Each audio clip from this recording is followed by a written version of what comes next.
Everyone, आज का जो हमारा टॉपिक है वो है मोलैरिटी ऑफ अ सॉल्यूशन। हमने स्टार्ट किया हुआ था कंसंट्रेशन टर्म्स कि ये देखना था कि सॉल्यूशन में कितने अमाउंट ऑफ सोल्यूट जो होंगे वो डिसॉल्व होंगे, तो वो हम रिप्रेजेंट कर रहे थे थ्रू कंसंट्रेशन। अब इस कंसंट्रेशन को जो है वो भी हम डिफरेंट वे से एक्सप्रेस कर सकते हैं। हमने डिफरेंट वे स्टडी भी करे हैं। फर्स्ट हमने किया था मास परसेंटेज, सेकंड किया था वॉल्यूम परसेंटेज, थर्ड हमने डिस्कस किया था पार्ट्स पर मिलियन। अब जो हमारे पास फोर्थ कंसंट्रेशन टर्म है वो है हमारे पास मोलैरिटी ऑफ अ सॉल्यूशन। अब ये मोलैरिटी ऑफ अ सॉल्यूशन जो है वो क्या होती है किसी भी कंपोनेंट की, किसी भी सॉल्यूशन की। It is defined as the number of moles of solute dissolved per liter of the solution.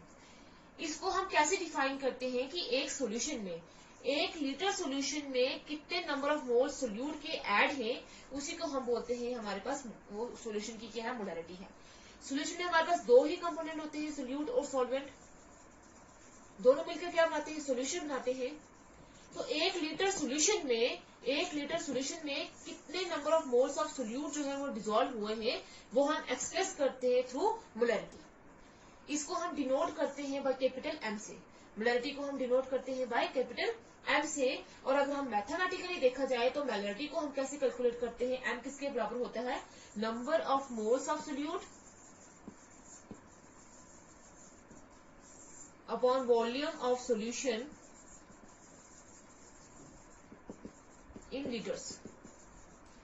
इस फॉर्मूले को लेकर अगर हमें वॉल्यूम जो है वो लीटर्स में दी होगी तो हम इस फॉर्मूले को लेकर नंबर ऑफ मोलैरिटी किसी भी सॉल्यूशन की कैलकुलेट कर सकते हैं। ये तो जब हमें सॉल्यूशन की हमें वॉल्यूम जो है वो लीटर्स में दी होगी, लेकिन जब हमें मिलीलीटर्स में दी होगी तो मोलैरिटी को हम कैसे कैलकुलेट करेंगे, number of moles of solute upon volume of solution in millilitres, into में आ जाएगा 1000 मिलीलीटर्स में या सेंटीमीटर क्यूब में। जब हम एक्सप्रेस करेंगे वॉल्यूम को तो हम मल्टीप्लाई कर देंगे 1000 में, क्योंकि 1 लीटर में हमारे पास 1000 मिलीलीटर्स होते हैं। तो मिलीलीटर्स में दी होगी या सेंटीमीटर क्यूब में दी होगी वॉल्यूम सॉल्यूशन की, तो हम ये फॉर्मूला यूज करेंगे। अब इसमें क्या होगा, इसके मोलैरिटी के कैलकुलेट करने के यूनिट्स क्या होंगे, हमारे पास मोलैरिटी के यूनिट्स होंगे मोल्स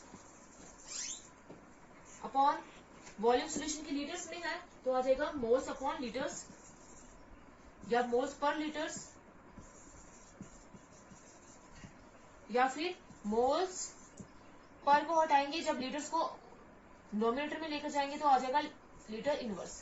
तो ये है इसके यूनिट्स मोलैरिटी को कैलकुलेट करने की। या फिर हम सिंपल एम से इसको रिप्रेजेंट करते हैं, या फिर सिंपल एम से इसको क्या करते हैं, रिप्रेजेंट करते हैं। अब एक और यूनिट भी है मोलैरिटी का, वो है मोल्स डेसीमीटर इनवर्स क्यूब। क्योंकि जो ऐसे यूनिट होते हैं उसमें हम वॉल्यूम को एक्सप्रेस करते हैं डेसीमीटर क्यूब में। वॉल्यूम को हम एक्सप्रेस करते हैं किसमें, डेसीमीटर क्यूब में। और 1 लीटर में हमारे पास 1 डेसीमीटर क्यूब होती है। तो अगर हमने पर लीटर लिखा है, 1 लीटर लिखा है, तो वहां पे हम लिख सकते हैं डेसीमीटर क्यूब इनवर्स भी लिख सकते हैं, क्योंकि लीटर इनवर्स है, डेसीमीटर क्यूब इनवर्स भी लिख सकते हैं। अब हमने बोला है कि मोलैरिटी किसके बराबर होती है, number of moles of solute upon volume of solution in litres. ये नंबर ऑफ मोल्स हम क्या होती है, हम इनको कैसे कैलकुलेट करेंगे। तो नंबर ऑफ मोल्स हम कैलकुलेट करते हैं, मोल्स ऑफ सोल्यूट किसके बराबर होता है, मास ऑफ सोल्यूट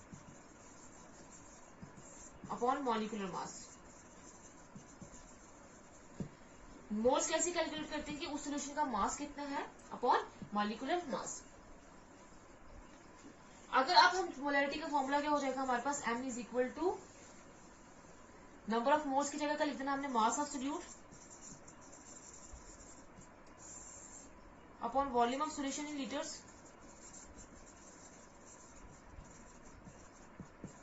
जब मिलीलीटर्स में दी होगी तो मिलीलीटर्स, इंटू में क्या आ जाएगा 1000 अपॉन क्या आ जाएगा मॉलिक्यूलर मास।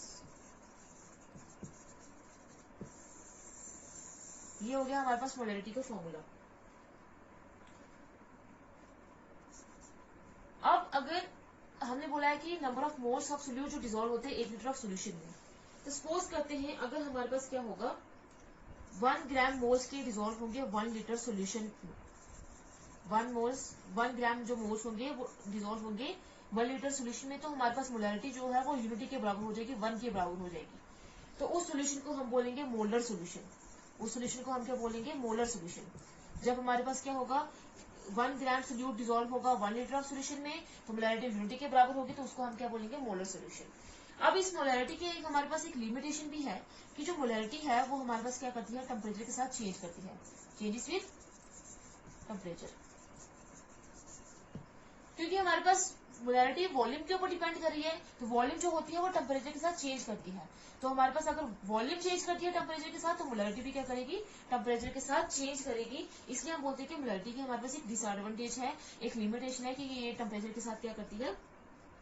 चेंज करती है। नेक्स्ट हम कुछ एग्जांपल्स डिस्कस करेंगे कि हम मोलैरिटी किसी भी सॉल्यूशन की कैसे कैलकुलेट कर सकते हैं। तो फर्स्ट एग्जांपल है हमारे पास, what is the concentration of sugar. Sugar का फॉर्मूला होता है C12H22O11 in mole liter inverse if its 20 gram are dissolved in enough water to make volume up to 2 liters। कि कितने कंसंट्रेशन है शुगर की अगर हमने उसको 20 ग्राम को डिसॉल्व किया होगा इनफ वाटर में और सोल्यूशन बनाया है, और सोल्यूशन की वॉल्यूम कितनी है? 2 लीटर्स। सबसे पहले हम देखेंगे कि हमें गिवन में क्या दिया हुआ, तो हमें दी हुई मास दिया हुआ किसका? सोल्यूशन का अमाउंट दिया हुआ शुगर का। तो हमें क्या दिया हुआ है? Mass of sugar. यहाँ पे शुगर क्या है? सोल्यूट है, वाटर है हमारे पास, सॉल्वेंट, दोनों मिक्स होंगे तो बना देंगे सोल्यूशन।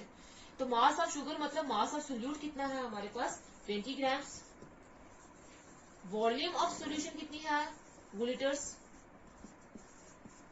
तो मोलैरिटी कैलकुलेट करनी है, तो मोलैरिटी किसके बराबर होगी? मोल्स ऑफ सोल्यूट, जो यहाँ पे शुगर है, upon volume of solution. Litres है तो सिर्फ इतना ही रहेगा, ठीक है। तो अब हमें पहले मोल्स ऑफ सोल्यूट कैलकुलेट करने हैं, क्योंकि मोल्स तो नहीं दिया हुआ है, हमें मास दिया हुआ है। तो मोल्स ऑफ सोल्यूट किसके बराबर होते हैं? किसके बराबर होंगे? मास ऑफ सोल्यूट जो हमें दिया हुआ है, मतलब यहाँ पे शुगर दी हुई है तो यहाँ पे शुगर आ जाएगा, अपॉन मॉलिक्यूलर मास या मोलर मास। मॉलिक्यूलर मास जो है वो शुगर का कितना होगा? शुगर का फॉर्मूला क्या है? C12H22O11। एक कार्बन आइटम का हमारे पास मास होता है 12, तो यहाँ पे 12 है तो आ जाएगा 12 × 12। एक हाइड्रोजन आइटम का हमारे पास मास होता है 1, तो यहाँ पे 22 है तो आ जाएगा 1 × 22।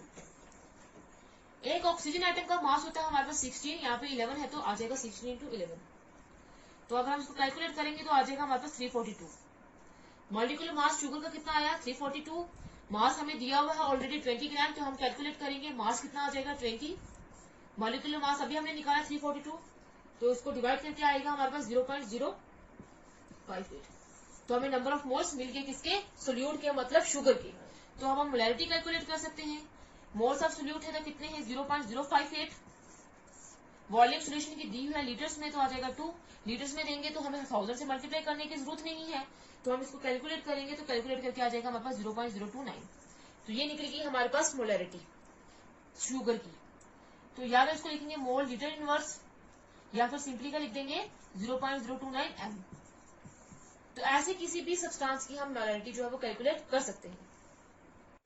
अब हमारे पास जो नेक्स्ट एग्जांपल है वो है, a solution is prepared by dissolving 18.25 gram of sodium hydroxide in distilled water to give 200 ml of solution, calculate the molarity of the solution. हमारे पास एक सॉल्यूशन है जो हमने प्रिपेयर करा है, 18.25 ग्राम ऑफ सोडियम हाइड्रोक्साइड को डिसॉल्व किया है इन वाटर में, डिस्टिल्ड वाटर में। तो हमें सॉल्यूशन जो है वो पूरा कितना मिला है? 200 ml। तो हमने कैलकुलेट क्या करनी है? मोलैरिटी सॉल्यूशन की। पहले हम देखेंगे कि हमें गिवन में क्या दिया हुआ है। तो हमें दिया हुआ है 8.2 ग्राम ऑफ सोडियम हाइड्रोक्साइड, NaOH होता है सोडियम हाइड्रोक्साइड। तो इसका मतलब सोडियम हाइड्रोक्साइड का हमें मास दिया हुआ है। मास ऑफ सोडियम हाइड्रोक्साइड जो यहाँ पे क्या है? सोल्यूट है। सोडियम हाइड्रोक्साइड सोल्यूट है और जिसमें हमने डिसॉल्व किया वाटर किया है सॉल्वेंट, दोनों ने मिलकर क्या बनाया है? Solution 200 ml। तो मास ऑफ सोडियम हाइड्रोक्साइड हमें दिया हुआ है 18.25 ग्राम। वॉल्यूम दी हुई है हमें सोल्यूशन की मिलीलीटर्स में, कितनी दी हुई है? 200 ml। हमें कैलकुलेट क्या करना है? मोलैरिटी, जो किसके इक्वल होती है? Number of moles of solute upon volume of solution अभी हमें वॉल्यूम ऑफ सॉल्यूशन मिलीलीटर्स में दी हुई, तो हम मिलीलीटर्स में लेंगे। जब मिलीलीटर्स में लेंगे तो हमें किससे मल्टीप्लाई करना है, 1000 से, क्योंकि 1 लीटर में कितने मिलीलीटर्स होते हैं, 1000। अब हमें वॉल्यूम सॉल्यूशन की मिलीलीटर्स में दी हुई है, लेकिन अब हमें नंबर ऑफ मोल्स तो नहीं दिए हुए, तो हम पहले क्या कैलकुलेट करेंगे, number of moles of solute, जो किसके इक्वल होता है, मास ऑफ सोल्यूट। यहाँ पे सोल्यूट क्या लिया है हमने, sodium hydroxide, upon molecular mass of solute.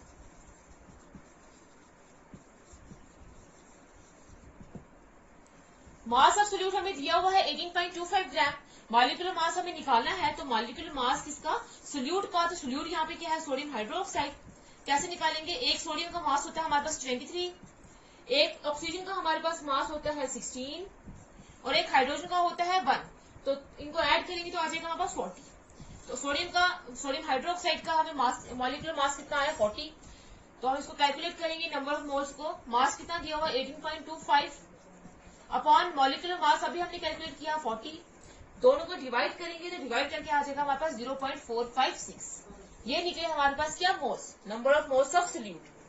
अब हम जो है इजली जो मोलैरिटी कैलकुलेट कर सकते हैं, तो m किसके इक्वल हो जाएगा, number of moles of solute जो अभी हमने कैलकुलेट किए हैं 0.456 upon volume of solution millilitres में कितनी दी हुई है हमें 200 ml। जब मिलीलीटर्स में दी होगी तो हमें 1000 से मल्टीप्लाई भी करना है, तो ये 2 जीरो और ये 2 जीरो कट जाएंगे, 2 5 10 होगा, तो 0.456 को मल्टीप्लाई करेंगे हम 5 से, तो हमारे पास आ जाएगा 2.28। ये होगी हमारे पास मोलैरिटी किसकी, सोडियम हाइड्रोक्साइड की, मोलैरिटी होगी किसकी, सॉल्यूशन की। तो या तो हम इसको m से लिखेंगे, या फिर हम लिख सकते हैं मोल्स लीटर इनवर्स और मोल्स पर लीटर। तो ऐसे अगर हमें मास दिया होगा सोल्यूट का, वॉल्यूम दी होगी सोल्यूशन की, तो हम मोलैरिटी कैलकुलेट कर सकते हैं। और इससे हम अगर हमें मोलैरिटी दी होगी, अगर हमें ये दोनों चीजें दी होगी तो हम मोलैरिटी कैलकुलेट कर सकते हैं। लेकिन अगर हमें जब कभी मोलैरिटी दी होगी तो हमें मास कैलकुलेट करना होगा, तो हम यही फॉर्मूला लगा के मास भी कैलकुलेट कर सकते हैं। यहाँ से हम नंबर ऑफ मोल्स भी कैलकुलेट कर सकते हैं अगर हमें ये दोनों चीजें दी होंगी, तो हम वॉल्यूम भी कैलकुलेट कर सकते हैं अगर हमें ये दो चीजें दी होंगी। तो हम मोलैरिटी के साथ साथ मोलैरिटी के फॉर्मूले से नंबर ऑफ मोल्स भी कैलकुलेट कर सकते हैं और वॉल्यूम ऑफ सोल्यूशन भी कैलकुलेट कर सकते हैं किसी भी सोल्यूशन की।